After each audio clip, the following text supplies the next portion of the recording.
After PH stint, Eala set sights in Abu Dhabi.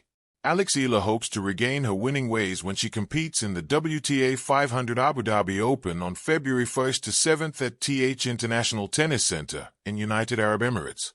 The world number 49 Eala earned a wildcard berth in the main draw, along with Indonesian Janice Chien. They will join fellow Southeast Asian players Lanlana Tararudi and Menenchaya Sawangkayu. So proud to be in that kind of group of girls who are really lifting up the sport in our region, said Eala. I think the level is really there, said Eala. As you can see, 4 young women in the Australian Open main draw this year from Southeast Asia. I think it really creates a really good atmosphere, and I think it can do really good things in the sport, she added. The main draw so far has 4 major titleists that include Elena Rybakina, Yelena Ostapenko, Sofia Kenin, and Barbora Krejcikova, as well as defending champion Belinda Bencic. Olympic gold medalist Jing Qinwen, who missed the Australian Open due to recuperating from an elbow injury, is also scheduled to make her return in Abu Dhabi. Eala is coming off a quarterfinals exit at the inaugural WTA 125 Philippine Women's Open after losing to Colombian Camila Osorio 4-6, 4-6. The Abu Dhabi tournament is Eala's 4th stint in the WTA circuit this year, having playing in the WTA 250 ASBC Cup in New Zealand and the Australian Open before competing in Manila.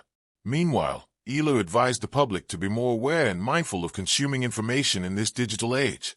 She admitted she came across several false reports about her circulating online and acknowledged that the matter was beyond her control, among which was a post that involved a veteran journalist allegedly insulting Eala during an evening news program. That's not really under my control.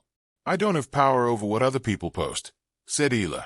I am aware that there have been a lot of fake news articles, and it is concerning because I see sometimes they get a lot of likes and it's difficult, she added.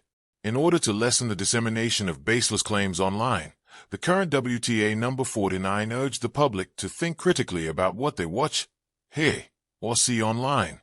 I understand, to kind of tell the difference when you see it online. So I know a lot of people sometimes can get misinformed, Eala said. I guess my take would just be to tell them to just try to find reliable sources of news and just try to listen to the dependable outlets. That's all I can say, she added. After PH stint, Eala set sights in Abu Dhabi, a journey of passion, expectation, resilience, and unstoppable ambition. There are moments in sport that transcend wins and losses, those rare chapters where an athlete's journey becomes an emblem of collective aspiration, pride, and the pulling forward of a nation's dreams.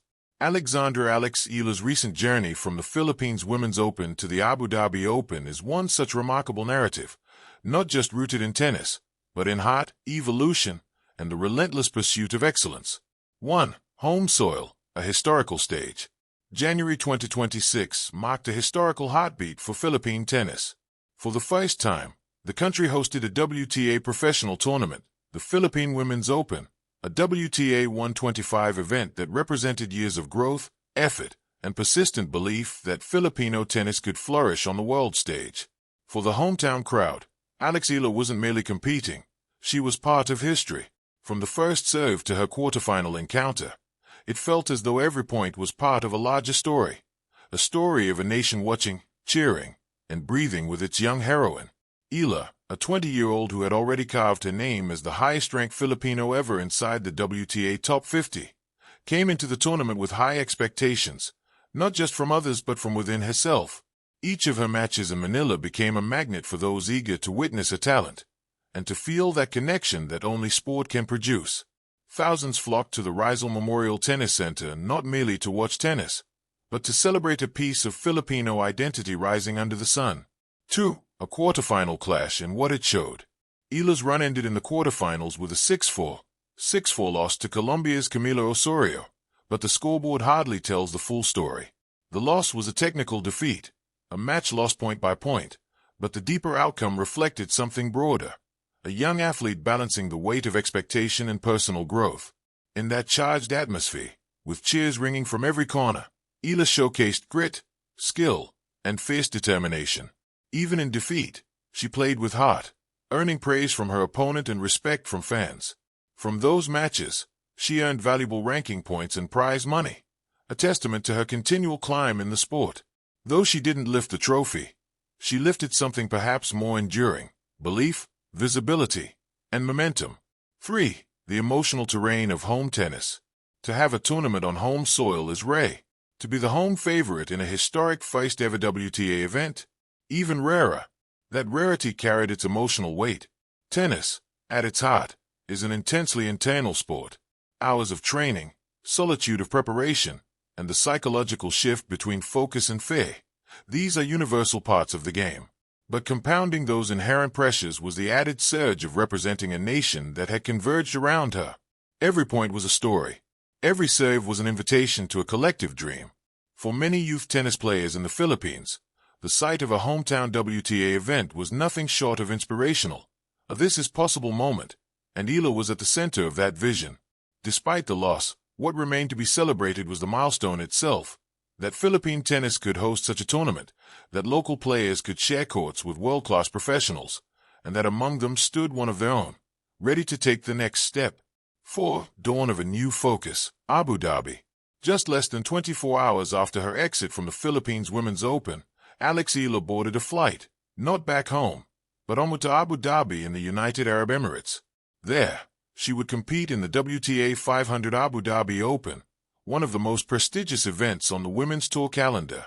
This swift pivot, from a week of intense local focus to the global stage of an elite tournament, reveals a critical truth about professional sport. Momentum is neither linear nor tied to one event alone. Eala didn't allow a single loss to define her story. Instead, she saw it as a step, a moment of growth, and moved forward with purpose. In Abu Dhabi, she would face some of the biggest names in tennis, champions and elite players who represent the highest echelons of the sport. The draw includes defending champion Belinda Bencic, Australian Open finalist Elena Rybakina, Paris Olympics gold medalist Zheng Qinwen, and a roster of other seasoned stars ready to battle for ranking points, prize money, and prestige. This transition, from home soil to an international tour stop, marks a significant progression in her season and in her career. The conditions, expectations, crowd, and stakes are all higher, and each match is an opportunity to refine her craft on the world stage. 5.